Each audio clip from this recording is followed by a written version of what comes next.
everyone. Welcome to the Manthology Show. Manhood, let's find it together. In today's episode, facial hair, meat gluttony, everyday manliness, memory lane, and listener feedback. Derek, Josh, welcome to the show. Oh, let's get down to business, Blake. It's good to be here, guys. Gentlemen, now we're beginning episode 5 with, this is a big deal. This is a big deal that affects our sex, our gender, unlike no other.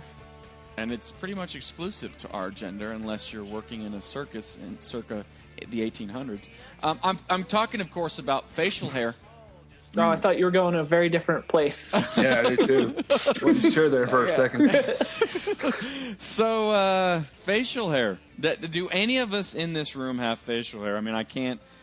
So this is an audio podcast, so the listeners can't see this. So we need to discuss this. At this very second, are any three of us rocking some facial hair? Blake, I have the body hair of a 12-year-old Asian girl. Okay. So it's very thick and burly. Right. It is almost non-existent, Okay. is what I mean. All I right. cannot anywhere. So if I go a whole week without shaving, I just look like a dirty teenager. Like I just look like a 13-year-old, and that's about it. You're not even tempted to manscape, is what you're telling me. Well, Manscaped is different. I thought we were talking about on your face. Okay, all right. Yeah. I'm sorry. Okay. Yeah, I should have. That went off the rails real quick. I'm sorry. Shaving my face, I could go a whole week, and then I would just look like a 14-year-old. Okay. Now, I can relate. I just kind of get these little weird neck hairs, but they don't ever like grow in patches. They're just like, they don't understand how to congregate or even, grow with any kind of thickness whatsoever. Derek, what are you rocking over there? I keep a beard at all times, but it's not like a ZZ Top beard. It's like, it's kept pretty close to the face. It's pretty well maintained, but yeah, I can't not have a beard. But I've seen many pictures. It's funny because Derek and I we are pretty much internet friends and have been for how long, Derek? Oh my, almost 10 years now. 10 years. Yeah. It's been 10 years. I've never shaken Derek's hand. I've never seen him in person. I've seen some pictures, and I haven't seen a lot of facial hair on the Derek when I saw the Derek. That's interesting. Those are some old pictures. I see you're not Facebook stalking me as much as you used to. No. Okay. Well, okay. How long are we talking here? Time-wise or hair length-wise? Lengthwise of your beard. Yeah, it's a Half 7 inch? it's a 7 on the trimmer. So it's probably like a half inch. It's kept pretty close. Not even a half inch probably. That's respectable. I mean, if you let it grow, though, could you rock a good full manly lumberjack? Yeah, could you go full lumberjack? I tried once to grow a beard, and it didn't go very well. I ended up looking like an Amish person because it didn't grow down; it grew out. Because I have curly hair, and I guess my beard is the same way; it just kind of expands. And I was waiting for gravity to take over and start pulling it down, but it just didn't. My facial hair is, it's like NASA or something. It just won't do it. I don't know. The gravity has no effect. So now, yeah, go ahead, Josh. You go. No, I was just gonna say I'm very convinced at this point that God won't let me grow facial hair because He knows I won't be responsible with it, and I wouldn't be either. I would grow the nastiest, biggest thing I could, and use all the waxes and beard product and things on it that I could get my hands on. Yeah, I'll say this: like I've long since accepted who I am, and I'm not a hairy man. And so I'm happy that I don't have to deal with, all the extra maintenance that may require if I was more burly. But I will admit, I wish I could grow just any kind of mustache. I'll take a pencil-thin mustache. I would take a Tom Selleck mustache. That's what I'm saying. I've always wanted to grow a mustache. That is probably one of my bigger regrets in terms of my anatomy. I wish I could rock a mustache. I know. Me too. And not a beard. Like Derek, I have no desire to go lumberjack or to go full beard because that makes me a little anxious because I get hot flashes. I get all hot and bothered, and having more hair makes me feel like I'll get even more hot. So the beard has never appealed to me. I know, but I just want to be able to, in the wintertime, just grow a big-ass beard and wear flannel just for the winter, and then just live in that. And I'm sure if I was able to do it and I did that, I would hate it and shave it off in a week. But I don't have that luxury yet. See, my brother, and you know my brother-in-law, Josh Clay. Yeah. Clay he's a seasonal beard grower. So just like you described. And when he brings out his flannels, he's also bringing out the beard, and that thing is very thick. And I've always been jealous of that with him. And then in the summer, he cuts it, and he just, he's like a baby's bottom. He just. I do like that cyclical aspect of facial hair, seasonal, where you can. Yeah.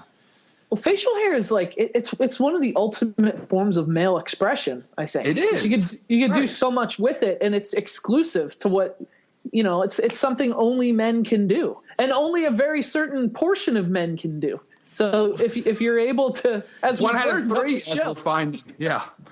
So like in the summer, I like to play around, and I'll actually shave mutton chops in the summer. Sometimes I'll do like the Wolverine mutton chops. Why not? Sideburn, just those huge sideburns. Exactly what I would do. Yep, the ones with the sideburns that like go all the way down to like the corner of my mouth, and then it's just clean on my chin. Sometimes I'll do that in the summer, and my wife hates it. But you know what?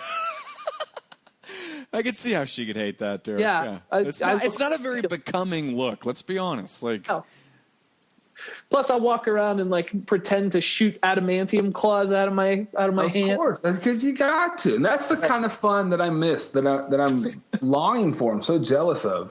Okay, well, what kind of facial hair are those like pretty much out, at least in the last 10, 15 years? I mean, handlebars, right? You can't really rock a handlebar, can you anymore? Shit, if I could, I would. I'm telling you guys. If I could, I would. I would grow. I'm not saying I would rock it all week, but I would do it just so I could do it. Take a couple pictures. Yeah, why not? I mean, I feel like the beard is at an all-time high in terms of reverence. Like you see beards, men are very, very proud of their beards right now.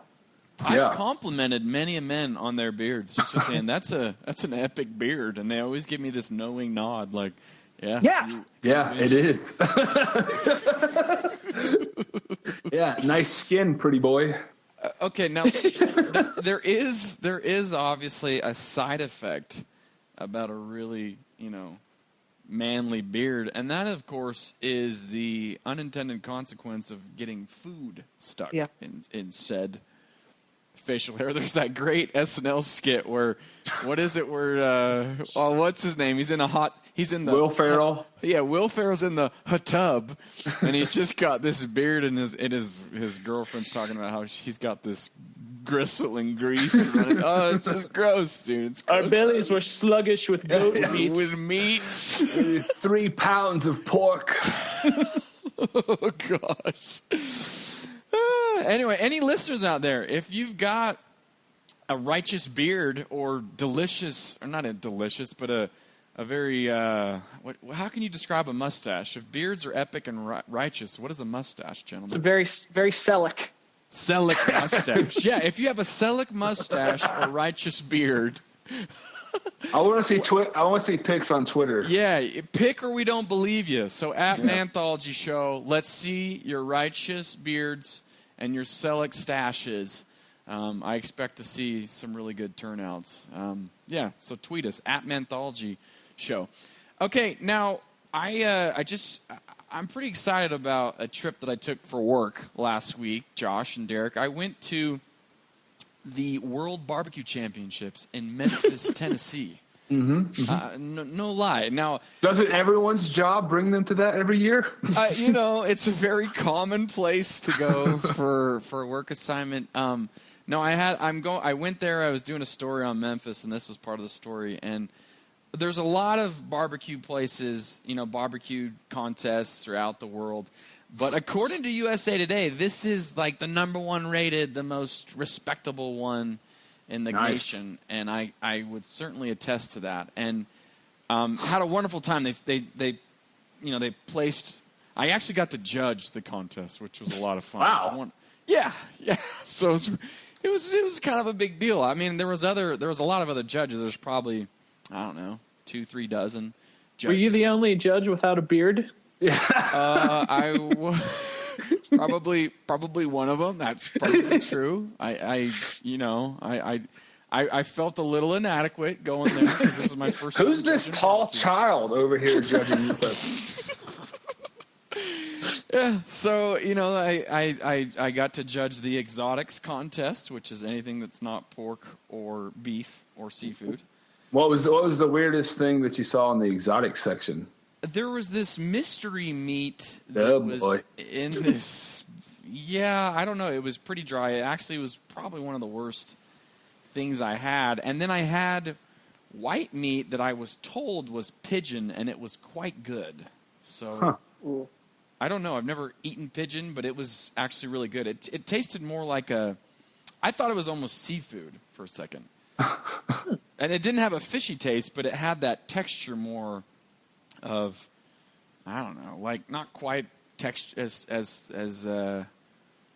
bouncy as what's the word, scallops.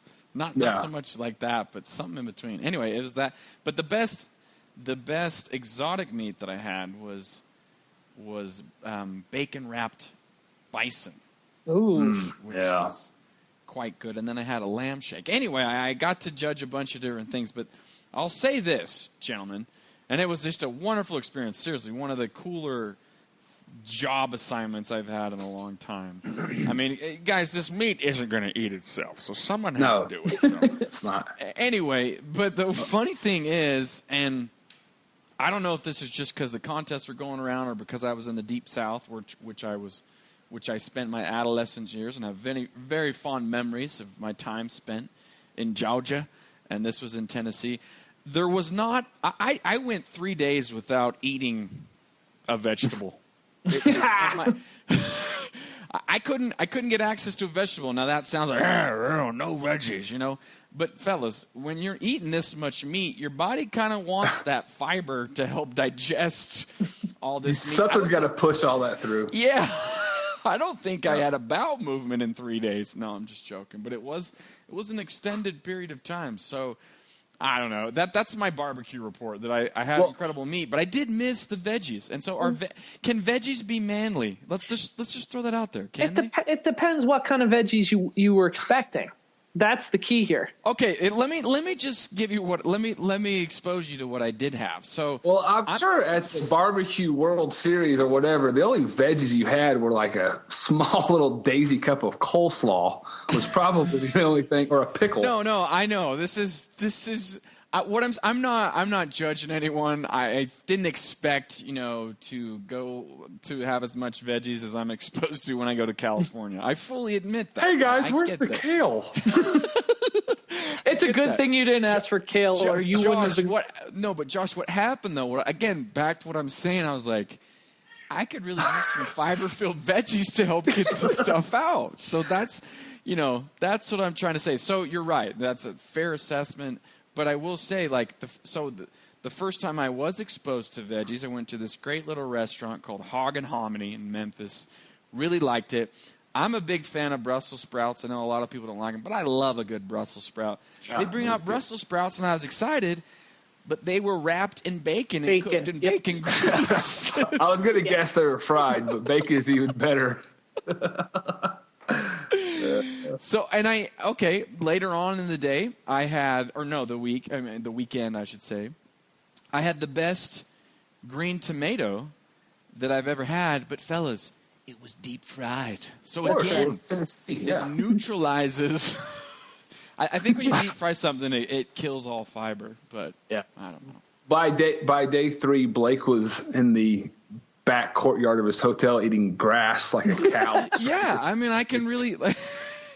My stomach was craving the fiber. I don't know if maybe I'm alone in this. Maybe there are men out there that can just pound meat and they don't need the regularity that that veggies can help sustain. I don't know. I like veggies have a place at the barbecue, but it's a very specific type of it. Like corn on the cob, absolutely. You can grill some potatoes on there with your meat. That's beautiful. You can throw on kebabs, some tomatoes and onions. But once you start crossing over into green things, that's when it becomes a problem. Brussels sprouts, they've got to be wrapped in bacon to hide the greenery. There's a reason that happens. Okay, like broccoli. Get out of here with your broccoli. Okay, Derek, are you cool with like roasted bell peppers and onions and Absolutely. potatoes? Okay. It's delicious. In fact, I think that enhances the barbecue. I agree. Okay, but you're saying there is no place for leafy greens in none. a barbecue setting. Absolutely none, and your body's tricking you into thinking there is. Your body's playing. It's like the person who's thirsty in the desert and they see the oasis. Your body's fooling you into thinking it wants vegetables, but it really doesn't, Blake. Okay. Well, that's science for you. That's just science. Let's get down to brass tacks, Blake. How much barbecue did you pile away? Josh, I ate for 2 days straight, I kid you not, I had sauced, sugary, spicy, sour meats for breakfast, lunch, and dinner. Yes. Did you weigh yourself before you went? No, I didn't weigh myself, and so maybe I just overdid it, and that's why my body was craving vegetables. That probably is what happened there. Because, I mean, seriously, the judging started at we were supposed to be there at 9, and then they started judging around 10:30. So, but that's still really early to start pounding away meat, Yeah. And so keep in mind, this is my first time here. I'm a greeny judge with no beard. No beard. With no beard, and I'm presented with, for instance, like I was rating the beef section, fellas. They lay before me this huge tray of 6 different of world class brisket. Okay, just 6. I go tasting the first 5, and these are just incredible. I'm like, I'm trying to take it seriously, but deep down, I'm like, this is freaking delicious. I just want to pound this, But I'm surrounded by these judges that know it. They're like, and they're drinking their water in between, and I'm trying to play along. I get to this last piece. It is like the first 5 pieces were world-class brisket. The 6th piece was, it was another level, and I was like, this is ridiculous. I horked the thing down, and I went and grabbed another one. I was the only one at the table, I think, in the whole judging series that went back for seconds. You went for seconds as a judge. Nice. This is at 10:30 in the morning. I couldn't help it. So this is my greeny speak. I'm like, I can't. I got to do this. Like, when else am I going to be able to judge barbecue? Sure. Yeah. So, Josh, I had a tray of 6 of those. Now, granted, I didn't eat the other 5. That was one exception. But think about it. Like, you got to take several bites of each to kind of form your opinion. And you got to be thorough. Yeah, you got to be thorough. I didn't fly out here just to phone it in, fellas. Yeah, so I was literally stuffed. Like I didn't want to eat barbecue for 2 more weeks when I finished that contest. It was that much. Wow. It was a lot of meat. It is. On a similar note, not to take away, we were on vacation last week down in Florida, and within 24 hours period, gentlemen, I'm pleased to report that I ate 85 shrimp. Yeah. 85 in a 2-hour period? Oh, no. This is over a 24-hour period. Oh, 24. Oh, okay. Well, that's still impressive. 85. That's beautiful. I thought so. I felt like it afterwards. Man. Wow. Yeah. That's a lot of where you went to Florida? Yeah, we were down in Florida. They had, fresh stuff that get in every day. It was too good to not shove my fat face full of every day. Delicious. Anyway, great. That's my barbecue report. It was good job. Absolutely good job, wonderful. Blake. Yeah, and it inspired this trip. I will say, inspired a new segment that we're going to start. We're going to debut right here on this here episode of the Manthology Show, a segment I like to call Everyday Manliness. Now, fellas, here's the rules. So, as either of us or any readers or listeners out there encounter an exemplary form of everyday manliness, I want you to phone it, or, we'll make a note. We'll talk about it, discuss it here on this show. I'm going to start with a gentleman by the name of Tom Lee. He's of Memphis, the actual huge park right alongside the Mississippi River that we did this barbecue contest at was at Tom Lee Park. Why did they name the park after Tom Lee? I'll tell you why. And it is an awesome story of manliness. In 1925, a steamboat capsized in the fast-flowing Mississippi River, sending 55 people to almost certain death. Now, a note on the Mississippi, Josh and Derek, this is the fourth largest river in the world. It's capable of sucking people in with only the ankle, exposed to the water. It can get that raging. So this ain't no jokey river. This is legit. It's the Mississippi, Blake. It's the freaking Mississippi for anyone out there that hasn't seen it or know about it. Yes, if you've never heard of it before. It's the Mississippi, the fourth largest river. Kind of a big deal. Kind of a big deal, really deep, fast-flowing. Okay, so a steamboat capsized. There's this river worker by the name of Tom Lee in a freaking rowboat, okay? Rowboat in the Mississippi. He sees this thing wreck. Obviously, there's, it doesn't happen instantaneous, but he starts paddling over there, and he makes 5 different trips to this sinking ship. And he acted quickly, calmly, and with no regard for his own safety, reports Wikipedia. The reason he didn't regard his own safety, the dude didn't even know how to swim, okay? Oh. So he's on a rescue mission in a little rowboat in the freaking Mississippi, so he's obviously a strong dude to be making this many trips. Works into the night, 5 separate trips. Lee single-handedly rescued 32 out of the 55 people that day, and he didn't even know how to swim. Gentlemen, if that's not everyday manliness, I don't know what is. Yeah.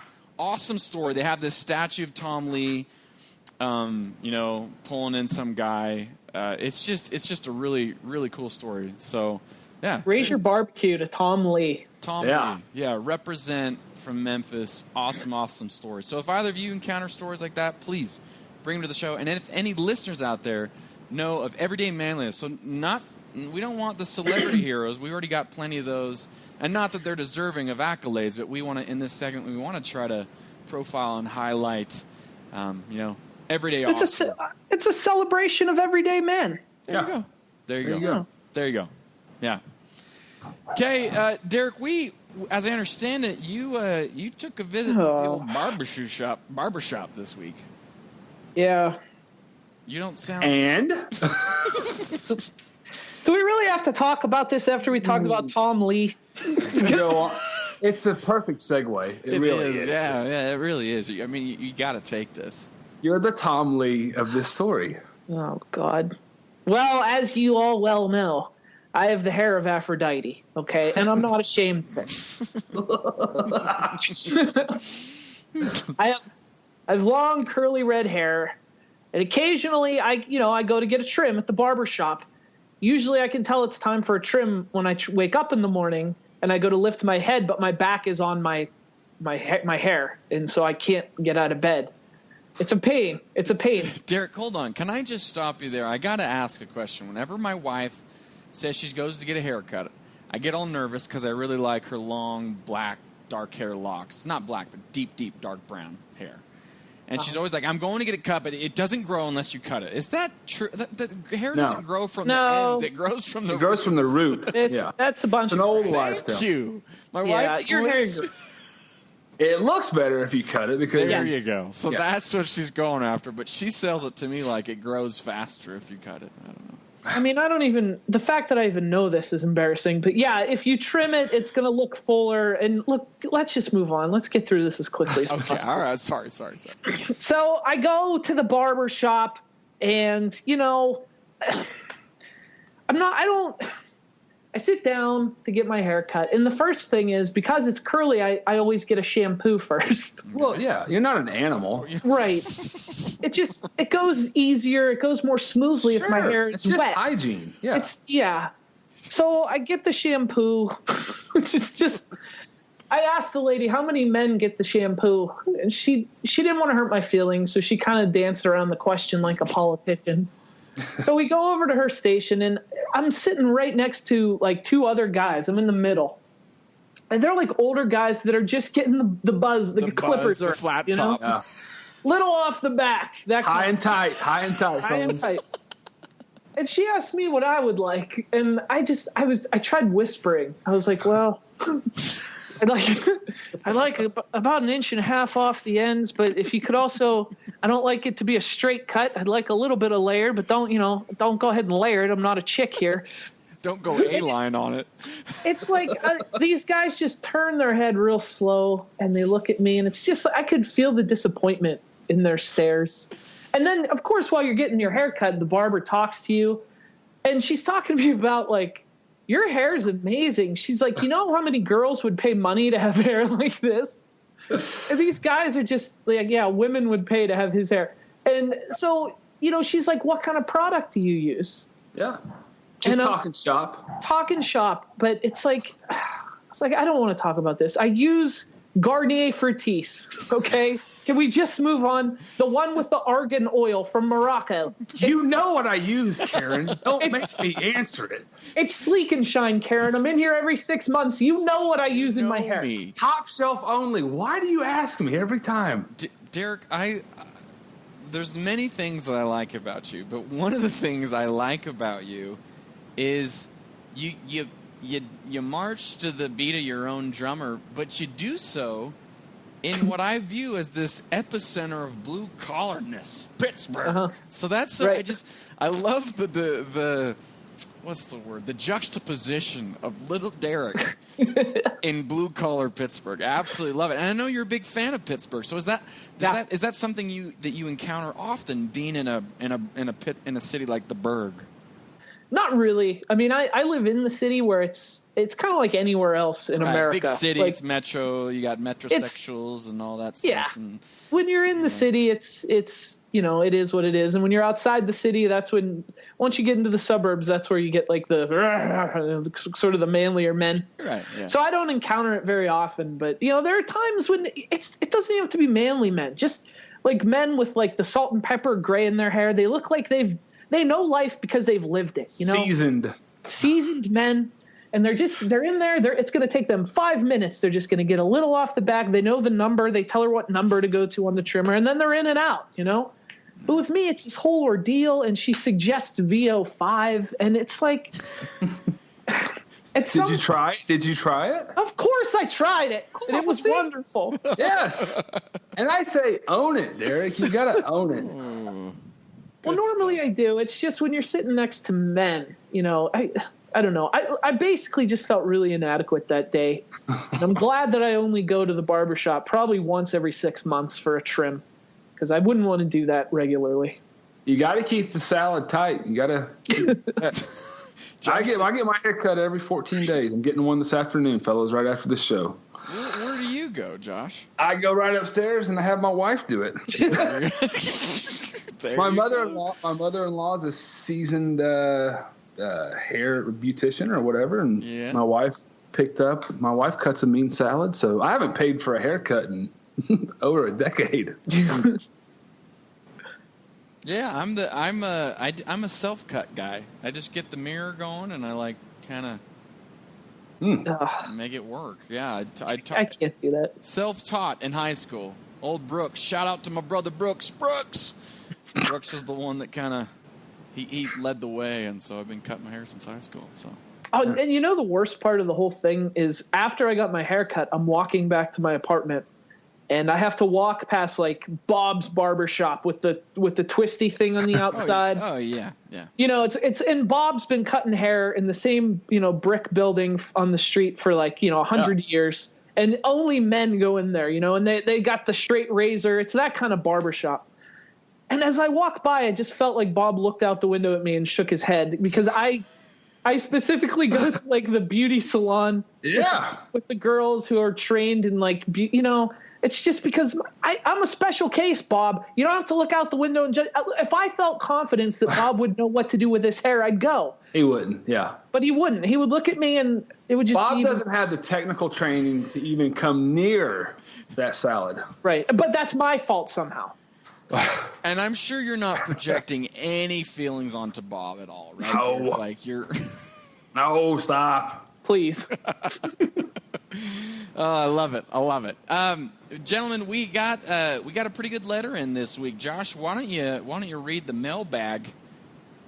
Yeah, if I can get my hands in here. Let's see. Jack Hubbard writes, on the subject of condescending mechanics, I do not consider these people real men. These guys use their knowledge and expertise to belittle you and demoralize other men. This is not the manly way. Amen. Jack writes. Amen. Amen. Yeah, very well put. He also went on. He went on to say about add his 2 cents about junk foods. I thought this one was quite interesting, and you really need to Google this if you haven't already. Well, I know a little about this, so we can talk about this. All right, good. So he said, on the subject of junk foods, you might not be familiar with, the Scotch egg is one of my favorites. This British delicacy / abomination is a hard-boiled egg encased in pork sausage and breadcrumbs and deep fried. It's just as bad for the soul as it is the arteries. I love it. That is wow. It sounds like Jack's not a fan of his country's creation, which he should take pride in that. Here in Pittsburgh, we have a British takeaway shop, which is like it's kind of like British food, and these like Jack will know what I'm talking about with a takeaway shop, and they serve Scotch eggs. And it is literally just like a hard-boiled egg wrapped in sausage, and then they deep fry it. That's and awesome. I disagree with Jack. I'm a fan of. No, I think he said he liked it. I think he admitted that it probably is a health abomination. For sure. Okay. Well, see, when I see abomination, I take that as a negative. But hey, that's fine. Maybe it's a cultural thing, But yeah, what I like to do is I'll dip it in a little hot sauce with the. Geez, I'm a big fan. It's good. Then I want to try one. See, when I saw Scotch it, I was eggs. like, that looks. Yeah, that looks like that'll put hair on your chest just eating one of those. That's what I need for a beard. How about if I pound away a dozen of those, I could grow one. And the best part is that it's on like the appetizer menu. So I'll usually get that. I'll get a Scotch egg in addition to my in addition to like the meat pie or the fish and chips or whatever I order that day. Oh, well, it looks good. If you haven't Googled it, take a good gander at the Google images of a Scotch egg. God save the Queen. Yeah, God save the Queen. Gentlemen, we've reached the end of our show. Josh, why don't you tell them how they can participate in an upcoming episode? Guys, get involved. Visit us at manthologyshow.com to become patrons and support the show. You can follow us on Twitter at Manthology Show, or you can just boringly email us at men@manthologyshow.com. Josh, Derek, thanks for joining us today. Fellas and anyone out there, ladies and women, and fellas and gentlemen out there that listen to the show, we thank you for joining us today. For Josh, I'm Blake, and for Derek, I'm Blake. Wishing you an awesome week. We'll catch you right here next time on the Manthology Show. Send your beard pics.